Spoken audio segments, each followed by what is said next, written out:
Apa yang dilakukan oleh Firly Bahuri ini kalau menurut kacamata kami di NCW adalah masih upaya uh, sepertinya negosiasi yang akan dilakukan. Kalau saya ini buying time aja yang dilakukan oleh Firly Bahuri ini. Ada sesuatu yang benar-benar sangat esensial.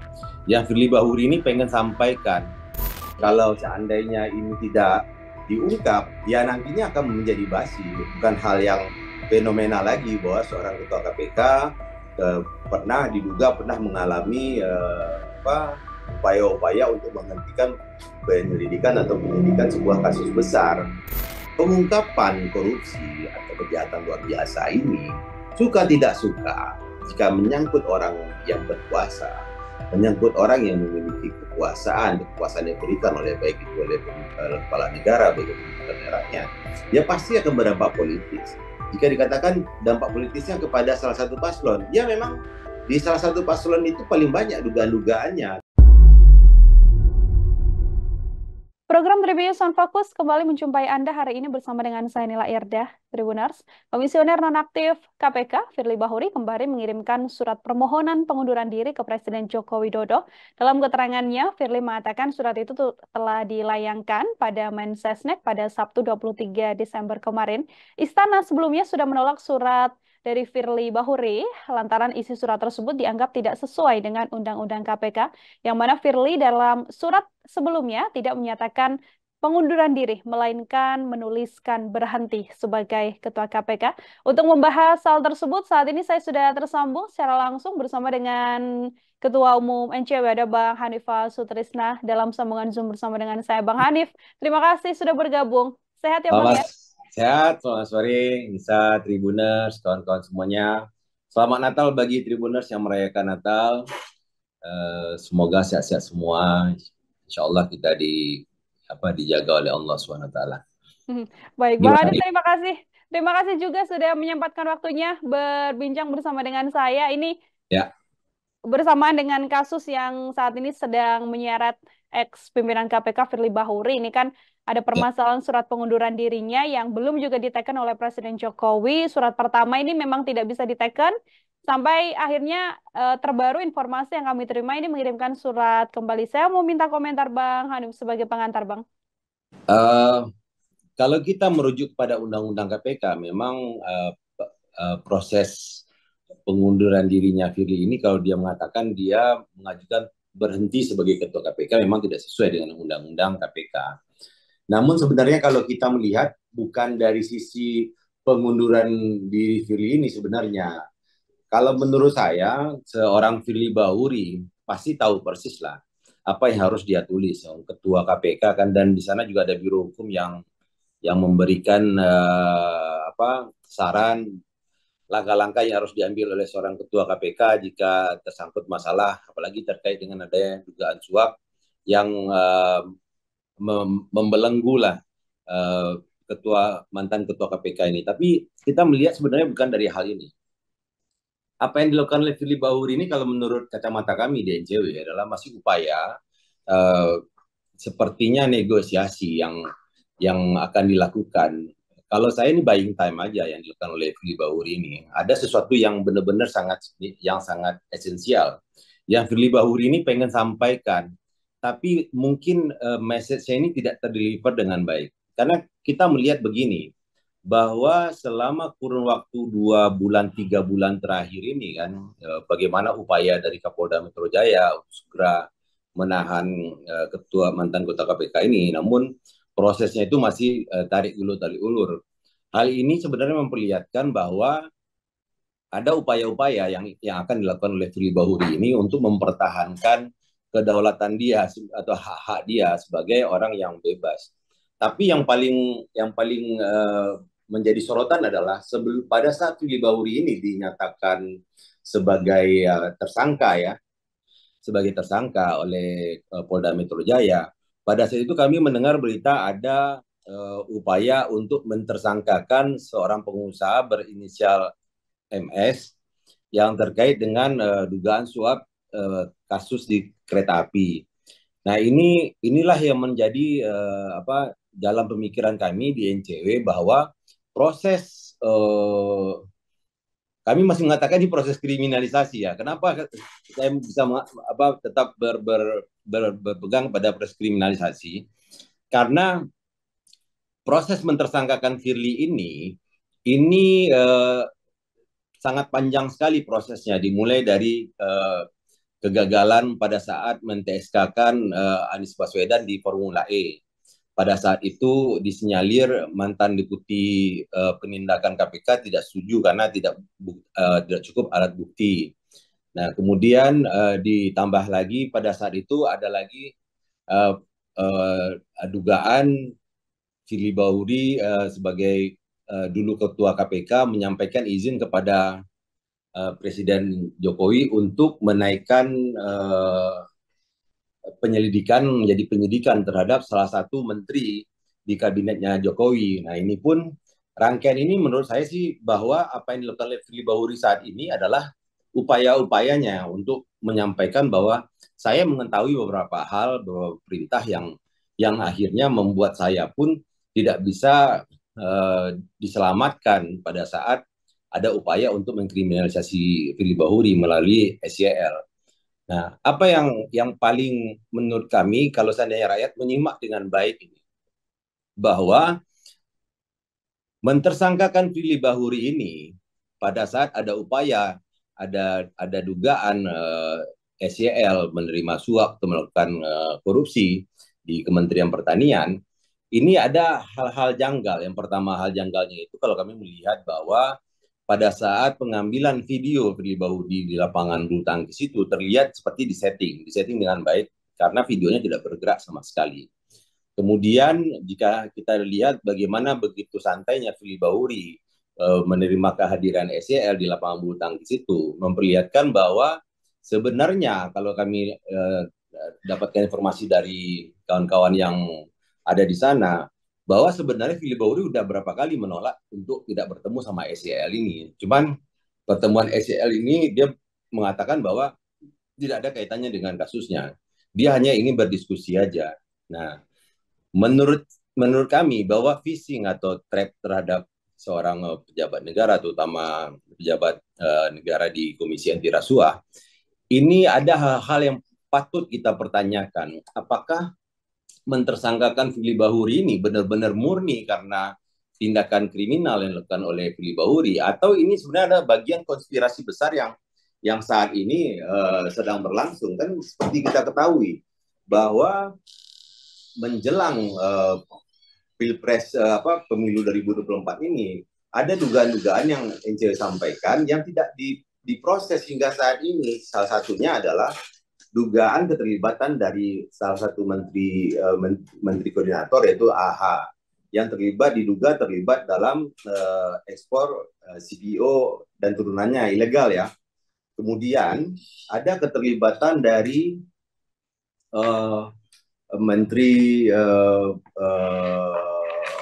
BL ya kan, terkait dengan beberapa kasus yang diduga dia menerima gratifikasi atau upaya-upaya untuk memperkaya orang lain dengan melalui izin-izin yang dicabut kemudian dihidupkan lagi. Ada lagi dugaan terhadap dugaan korupsi yang dilakukan oleh Menteri PS atau Menhan yang mengatakan bahwa pelaksanaan dari food estate ini tidak sesuai dengan apa yang sudah disepakati dalam kontrak, tapi tidak ada sampai saat ini sanksi yang diberikan. Padahal kalau dilihat dari pelaksana dari food estate ini PT Agrinas itu semuanya orang-orangnya Prabowo Subianto.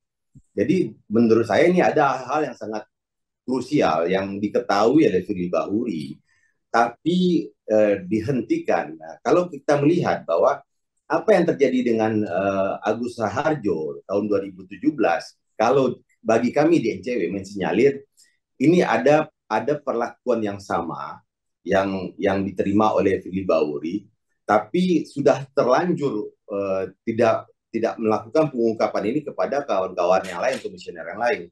Bagi kami di NCW, kami tetap mendorong, meminta, ya kan, kepada Firly Bahuri, jika memang ada hal yang sifatnya serupa tapi tak sama dengan yang dialami oleh Agus Raharjo, ungkapkan sekarang. Karena saat ini rakyat Indonesia sangat ingin tahu apa yang terjadi sebenarnya. Ini beberapa mantan komisioner KPK sudah mengatakan bahwa memang ada pertemuan yang dilakukan yang mengarah kepada untuk diduga ya mengarah kepada menghentikan proses penyidikan atau proses hukum terhadap terdakwa Setia Novanto. Nah, ini terjadi lagi, cuman dengan orang yang berbeda. Nah, dugaan-dugaan ini semakin kuat pada saat kami mendapatkan informasi rahasia terkait dengan pemeriksaan saudara AH pada saat adanya dugaan keterlibatan dalam impor handphone ilegal yang melibatkan PS Store. Nah, di sini kalau dari teman-teman penyidik mengatakan bahwa sudah cukup alat bukti dan saksi untuk menjerat AH ini sebagai salah satu tersangka atau persekongkolan dalam impor handphone ilegal ini. Nah, ini pun disinyalir, diketahui oleh Firly Bahuri. Nah, rangkaian-rangkaian peristiwa yang dugaan sangat kuat bahwa beberapa orang menteri, termasuk Menteri Perdagangan, saudara ZH, melakukan upaya-upaya atau tindakan-tindakan yang boleh dikatakan melanggar Undang-Undang Tipikor. Nah, kami makanya berkali-kali meminta kepada Bapak Firly Bahuri ini supaya buka aja, jangan telat. Maksudnya jangan ungkapkan segala sesuatu yang sudah telat seperti apa yang dilakukan oleh Saudara Agus Raharjo. Jika pengungkapan atau kesaksian dilakukan pasca sudah tidak menjabat, ini bisa disampaikan lagi sebagai berita hoax atau hate speech jadinya, atau upaya-upaya penggalangan secara politis untuk mencemarkan nama baik seorang kepala negara. Nah, menurut saya selagi masih bisa mengungkap bukti-bukti dengan masih adanya jaringan-jaringan yang bisa menguatkan, bisa ada Firly Bahuri ungkap ini. Tidak ada keraguan bagi kami di NCW dan kawan-kawan lainnya yang NGO atau LSM anti rasuah untuk memberikan support jika ini benar-benar fakta yang diungkapkan. Berkali-kali kami bilang kan ada dugaan ekspor ilegal nikel juga, cuman sudah dikatakan bahwa ilegal nikel ini dari PT Silo yang memiliki izin IUP untuk biji besi, sehingga kandungan yang melekat pada biji besi itu ada nikel yang pun kecil, hanya 0,5%.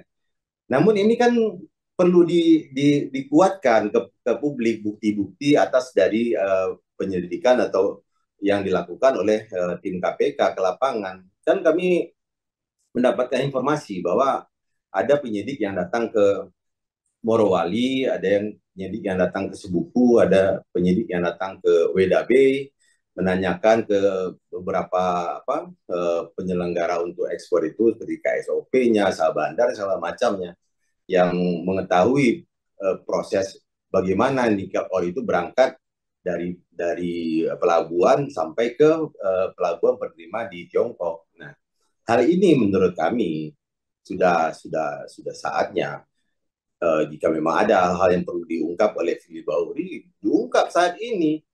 Bukan berarti karena ini akan menuju pesta demokrasi tahun 2024 adanya Pilpres, sehingga ada beberapa orang yang memang terduga korupsi sesuai dengan arahan Pak Lurah katanya agar ditunda sampai selesai dengan Pilpres 2024. Nah, kalau seandainya pengungkapan korupsi sebagai kejahatan luar biasa ini ditunda-tunda, maka alat bukti dan saksi-saksi pun bisa hilang nanti. Ya, kekhawatiran inilah bagi kami di NCW. Jika seandainya terjadi Firly Bahuri ini membuat dianggap surat yang salah, tidak sesuai dengan undang-undang KPK, bagi kami ini sebenarnya bukan salah, tapi ini sebenarnya proses buying time yang bernegosiasi dengan apa fakta-fakta yang diketahui oleh Firly Bahuri selama ini.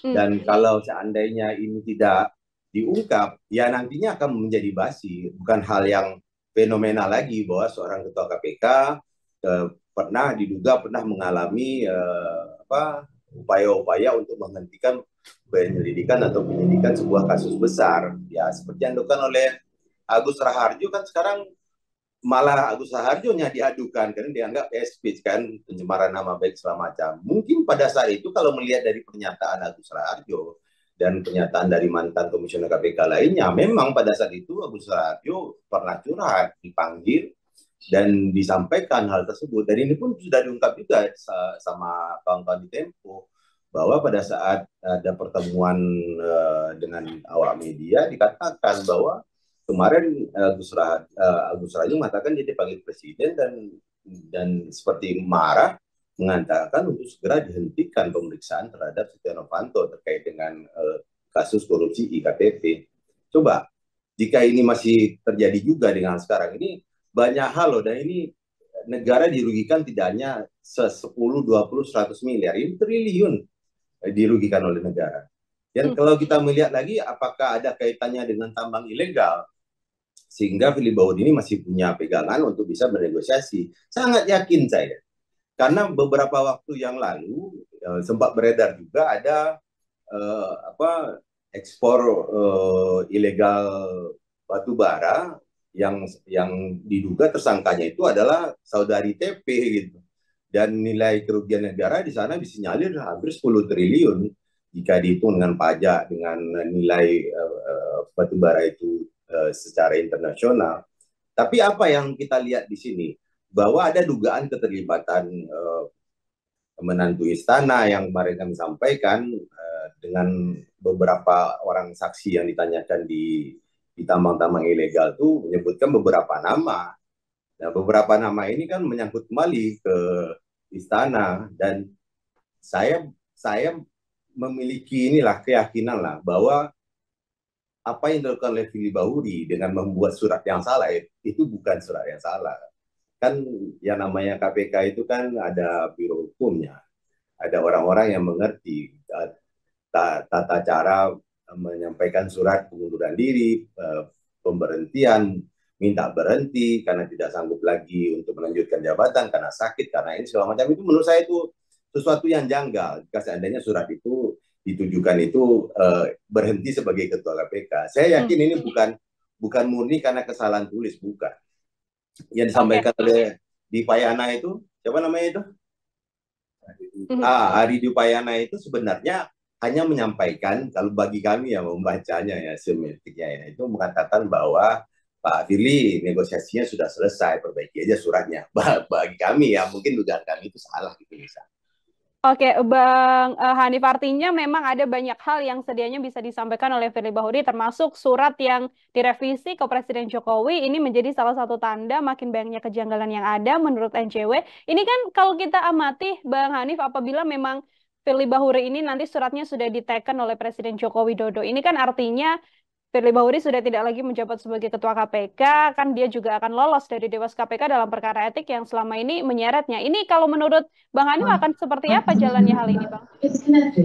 Bagi kami ya, proses etik yang akan dilalui oleh Firly Bahuri ini proses yang memang secara legal formal ya harus tetap dilalui. Karena yang namanya etik kan sesuatu yang tidak pada tempatnya dilakukan, semua yang sesuai dengan aturan dilanggar ya kan, baik itu pertemuan segala macam, itu pasti akan tetap dijalani oleh Firly Bahuri. Tapi yang terpenting bukan itu sebenarnya. Banyak kasus-kasus besar yang selama ini tidak diungkap ke permukaan, dan ini pasti ada perintah tinggi, yang besar, yang membuat Firly Bahuri ini tidak berani atau tidak melakukan pengungkapan terhadap kasus ini. Dan ini sungguh luar biasa loh. Menurut saya kejahatan korupsi adalah kejahatan yang luar biasa. Dan ini jika memang melibatkan orang besar atau Pak Lurah dalam hal ini harus diungkapkan. Dan kami mendorong, hingga saat ini kami tetap mendorong Firly Bahuri untuk mengungkapkan fakta-fakta yang terjadi selama dia menjabat. Apa tekanan-tekanan yang diterima? Apa kasus-kasus besar yang tidak boleh ditayangkan atau tidak boleh diteruskan? Dan ini nyata. Karena kenapa kami bilang? Ada beberapa informasi yang datang ke kami bahwa tidak hanya kasus ini aja, ada beberapa kasus yang sempat koordinasi antara KPK dengan PPATK itu malah menyeret beberapa nama. Nah, kami dalam hal ini karena belum menerima data informasinya secara jelas, kami belum bisa mengungkapkan siapa-siapa aja yang koordinasi antara PPATK dengan KPK itu yang menyangkut nama-nama yang dana itu diperkirakan, ya kan? Diasumsikan digunakan untuk suksesi Pilpres 2024 ini. Dan ini pun melibatkan ada beberapa partai. Nah, salah satu yang kemarin sempat menjadi sorotan adalah ada temuan bahwa ada tambang di nikel di Sulawesi sana itu yang katanya dimiliki oleh anaknya uh, Presiden Ma'ruf Amin. Kemudian ada keterlibatan juga istri dari salah satu pejabat di Mabes Polri. Kemudian di sana itu ada juga salah satu pemiliknya itu adalah salah satu pendiri dari Demokrat. Nah, ini kan perlu benar-benar diungkap. Maksud saya jangan hanya satu kasus ini aja yang diungkap itu. Nah, belum lagi adanya upaya-upaya korupsi atau money laundering atau transaksi yang tidak wajar yang dilakukan oleh salah satu BPR di Jawa Tengah yang melibatkan Garuda, Yaksa Nusantara, ya kan, yang pemiliknya juga saudara PS. Nah, ini sebenarnya rangkaian-rangkaian ini, saya yakin KPK memiliki infrastruktur yang bisa mengejar informasi terbuka seperti ini. Jangankan informasi terbuka, informasi yang tidak diketahui oleh masyarakat umum aja bisa diungkap. Nah, kita melihat bahwa pengungkapan korupsi di eranya Firly Bahuri dan kawan-kawan ini sangat rendah sekali yang sifatnya itu kasus-kasus besar. Walaupun ada kasus OTT kepala daerah, beberapa kepala daerah, belasan mungkin puluhan kepala daerah yang di OTT periodenya Firly Bahuri dan kawan-kawan ini. Tapi apa yang kita lihat, hal-hal yang sifatnya itu prinsip, yang benar-benar ada dugaan-dugaan kuat bahwa terjadi korupsi, kolusi, dan nepotisme yang melibatkan pejabat negara yang saat ini ingin berkuasa, melanjutkan kekuasaan yang ada saat ini kan tidak pernah diungkap. Kan hal yang nyata, seperti food estate misalnya. Food estate itu kalau dikatakan cukup alat bukti bahwa di lahan yang diperjanjikan akan ditanam itu, yang sudah menggunakan uang sampai dengan 6 triliun itu harusnya diungkapkan bahwa PT Agrinas yang dipercayakan oleh saudara PS ini pun di bawahnya itu kan semuanya orang-orangnya, kroni-kroninya PS semua. Nah, ini KPK sebenarnya sudah bisa bahwa ada tindak pidana korupsi di sini yang dilakukan. Tapi hingga saat ini kita kan tidak melihat upaya-upaya yang signifikan yang dilakukan, dan saya yakin pengungkapan ini tidak dilakukan pasti ada campur tangan seorang penguasa atau sekelompok penguasa yang menyatakan bahwa negeri ini tetap harus kondusif. Jadi tidak ada hal-hal yang bisa menaikkan tensi. Tapi yang namanya pengungkapan korupsi yang sebagai kejahatan luar biasa ya tidak bisa ditransaksikan seperti itu. Begitu loh, Lisa. Apabila memang nantinya Firly Bahuri ini, Bang Hanif akan menyampaikan segala hal yang tadi menjadi kecurigaan dari NCW juga, apakah dengan statement tegas dari Firly Bahuri saja ini bisa membuka semua kasus yang ada, atau sebenarnya Firly Bahuri juga tidak akan mungkin mampu sebagai dirinya sendiri begitu, meskipun penjabat Ketua KPK untuk bisa mengungkap, karena kan banyak sekali tadi juga yang disampaikan oleh Bang Hanif. Iya, nah yang harus kita publik tahu adalah ada apa dengan penetapan tersangka saudara MS ini pada saat Firly Bahuri ditetapkan juga sebagai tersangka di Polda Metro Jaya terkait dengan korupsi kereta api di Kementerian Perhubungan. Nah, kenapa tiba-tiba ini seperti gayung bersambut pada saat dia ditersangkakan lagi oleh orang lain yang diketahui oleh Firly Bahuri dan Alif Marwata pada saat itu, kalau nggak salah ya, kalau salah bisa dikoreksi. Nah, ini kan sebenarnya memperlihatkan bahwa masih ada transaksional, ya kan, yang dicoba dilakukan oleh Firly Bahuri. Bagi kami di NCW, jika memang ada hal-hal yang sifatnya sangat esensial yang harus diketahui oleh publik, diketahui oleh masyarakat Indonesia, terutama bagi kami dan kawan-kawan LSM anti rasuah, ungkapkan.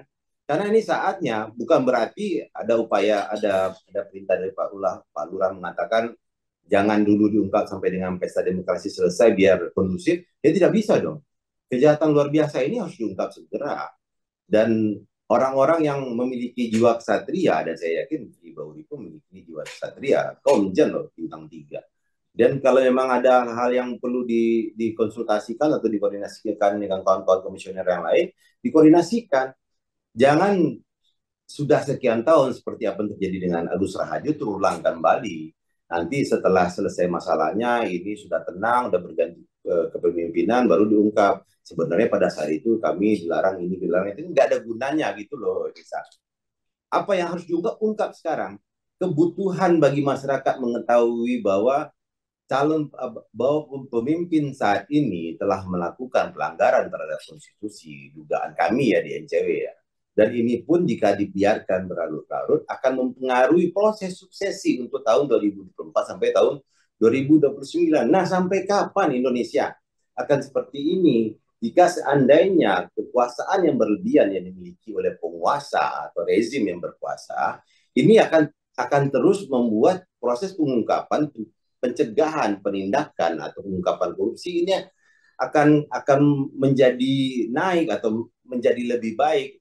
Dan pengkerdilan KPK dengan revisi Undang-Undang KPK sebenarnya memperlihatkan bahwa upaya-upaya untuk bagi penguasa untuk melanggengkan kekuasaannya dengan memiliki hak veto untuk menentukan boleh nggak kasus ini diteruskan atau dilanjutkan, ini kan berbahaya bagi pencegahan dan pengungkapan korupsi yang ada di Indonesia.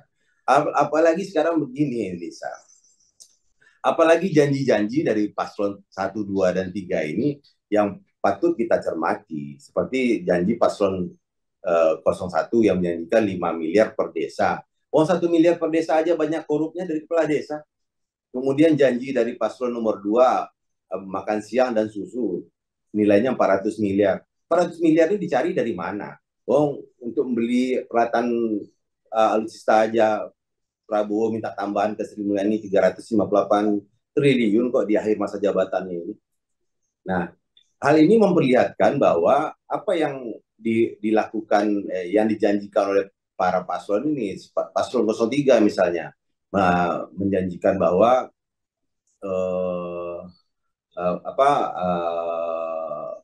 sekolah gratis misalnya kan. Nah, ini kan harus diselaraskan dengan seberapa mampukah negara ini menjamin bahwa bisa seluruh anak-anak itu baik SD, SMP, atau SMA setingkat 12 tahun ya, pendidikan 12 tahun itu bisa digratiskan.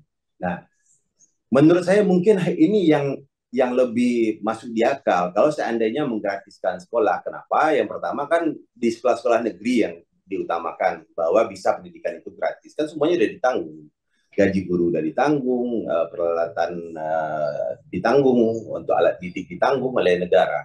Nah, sekarang jika seandainya upaya-upaya menjanjikan hal-hal ini tetap dilakukan, malah upaya-upaya untuk pencegahan dan penindakan bagi korupsi-korupsi yang terjadi kan akan lebih rendah lagi nanti.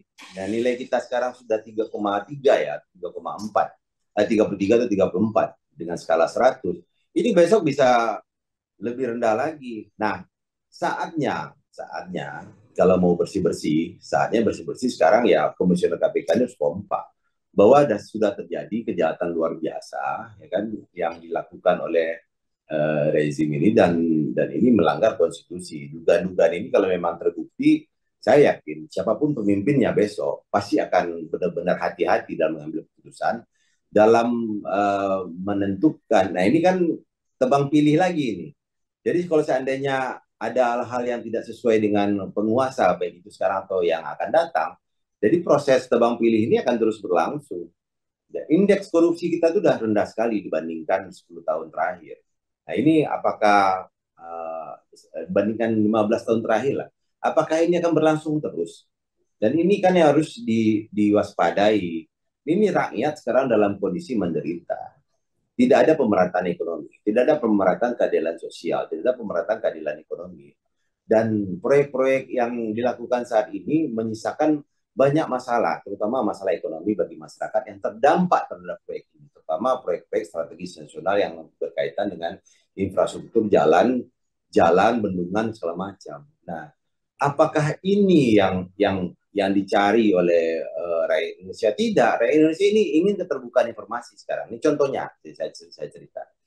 Bahwa apa yang dipertontonkan sekarang memperlihatkan bahwa negara kita ini sudah tidak menjalankan azas demokrasi itu sesuai dengan apa yang dicita-citakan oleh pendiri bangsa, oleh para tokoh nasional yang berkali-kali berteriak demokrasi ini segala macam, NKRI, harga mati. itu sudah jauh dari apa yang diharapkan. Kalau beberapa pengamat mengatakan apa demokrasi yang ada saat ini jauh panggang dari api. Nah, kita memperlihatkan jangankan demokrasi, ada pelanggaran konstitusi yang dilakukan oleh beberapa pejabat negara, termasuk didugaan kepada Pak Lurah. Tapi apa yang ditutupi oleh Firly Bahuri, menurut keyakinan kami di NCW, akan menjadi skandal yang lebih besar jika ini diungkapkan. Itu nih. Kan ini juga di tengah eskalasi politik menuju kontestasi Pilpres mendatang, Bang Hanif. Apabila memang ini disampaikan, apa tidak kemudian nantinya Firly Bahuri dianggap bermuatan politis untuk kemudian pahit-pahitnya dianggap ingin menjegal salah satu paslon menuju kontestasi Pilpres? Kan isu tersebut juga bisa terjadi di tengah sentimennya saat ini justru sentimen negatif terhadap Firly Bahuri yang dianggap tidak bisa membawa marwah KPK, Bang Hanif. Jadi begini nih, ya namanya jabatan ketua KPK itu kan jabatan politis. Apapun yang tidak tanduk yang dilakukan, atau ucapan yang dilakukan, atau pengungkapan atau kesaksian yang dilakukan oleh seorang ketua KPK, pasti berdampak politis. Tidak mungkin jabatan politis, jadi dipilihnya itu melalui DPR kan, seleksinya itu. Nah, sekarang kalau dikatakan apakah akan berdampak secara politis, pasti, karena jabatan itu jabatan politis.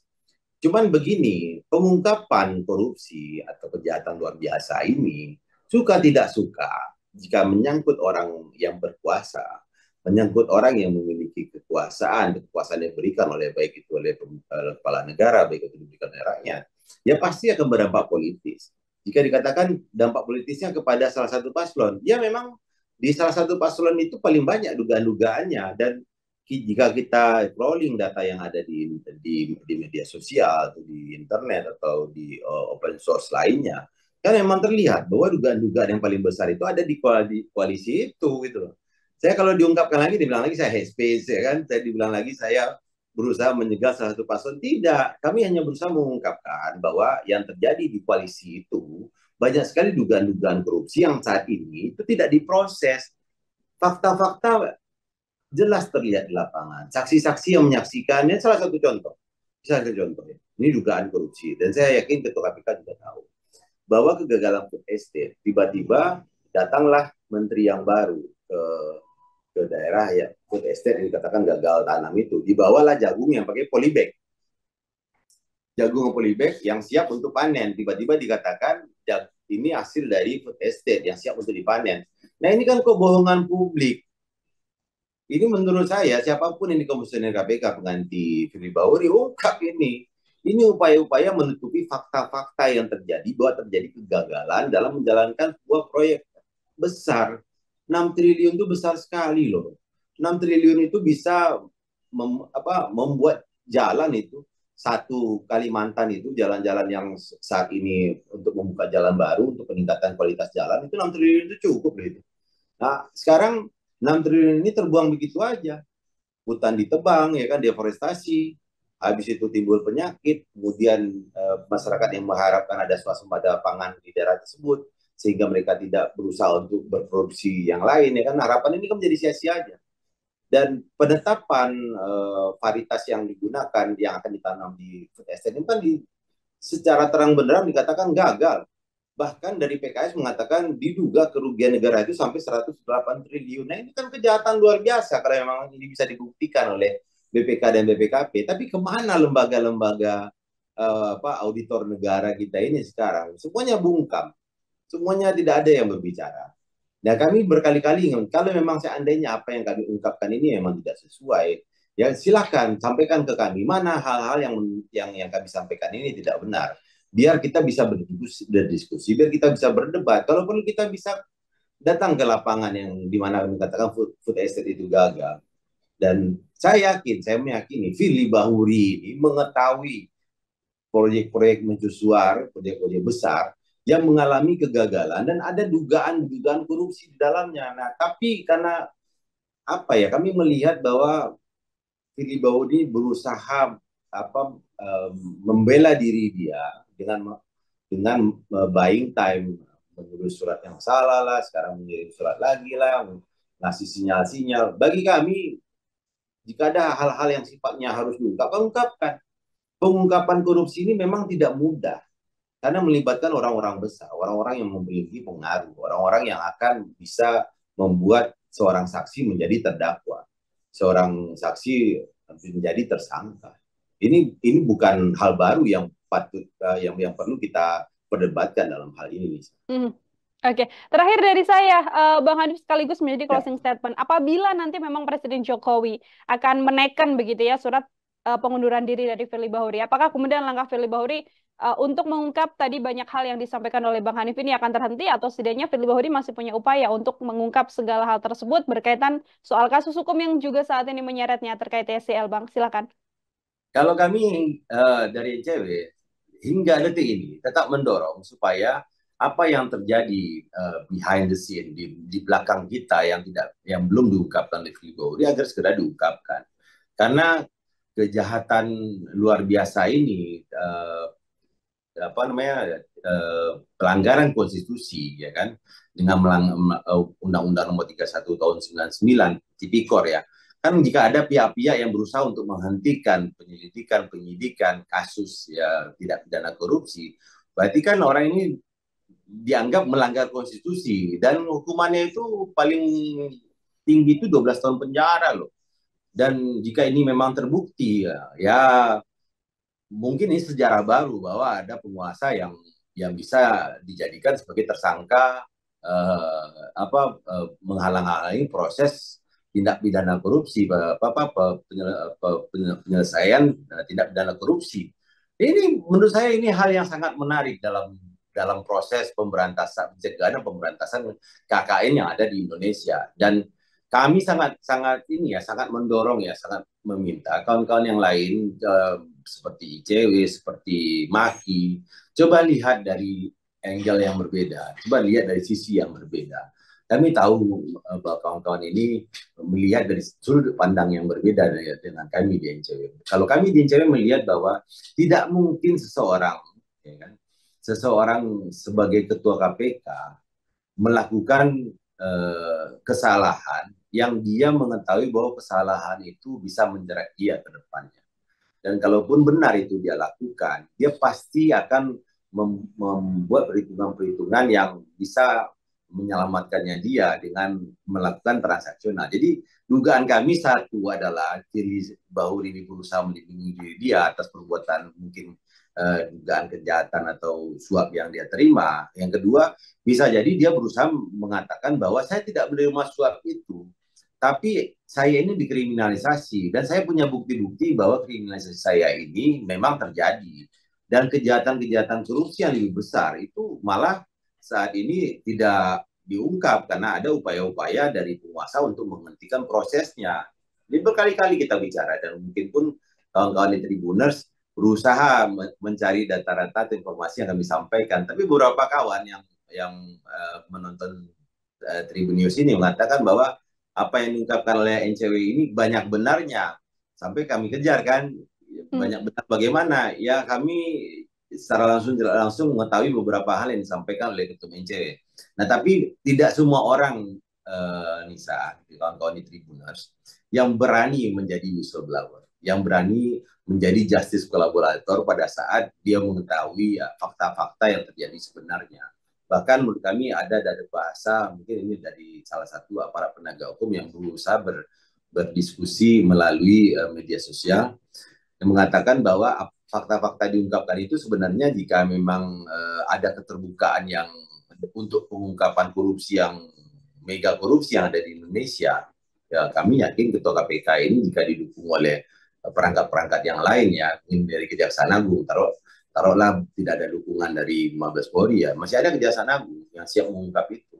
Nah ini menurut kami di NCW ini saatnya, karena memilih pemimpin itu harus dilihat dari bibit, bobot, dan bebetnya. Tidak bisa hanya menyandang nama besar sebagai suksesor dari si A, kemudian besok ujuk-ujuk menjabat sebagai pemimpin negara. Ini tidak bisa. Harus dilihat dari bibit, bebet, bobotnya. Bahwa apa yang dilakukan di masa lalu akan menjadi cerminan apa yang akan dia lakukan di masa sekarang atau masa yang akan datang. Begitu nih, San. Baik, terima kasih banyak Bang Adi Fasutrisna, Ketua Umum NCW, Tribuners Sama-sama, Nisa. Tribun News Unfocus. Semoga di lain kesempatan kita bisa berbincang lagi dengan tema dan juga isu lain yang mungkin juga bisa diungkap oleh NCW. Sekali lagi Bang Hanif, terima kasih untuk kesempatannya berbincang dalam Tribun Salam Fokus. sehat buat kawan-kawan Tribuner semuanya. Assalamualaikum. Waalaikumsalam warahmatullahi wabarakatuh. Ya, Tribuners, demikian program Tribun Fokus bersama dengan Sanila Irdan. Nantikan program Tribun Fokus lainnya dengan tema-tema lain. Saya pamit undur diri. Terima kasih dan sampai jumpa. Download Tribun X sekarang. Menghadirkan lokal menjadi Indonesia.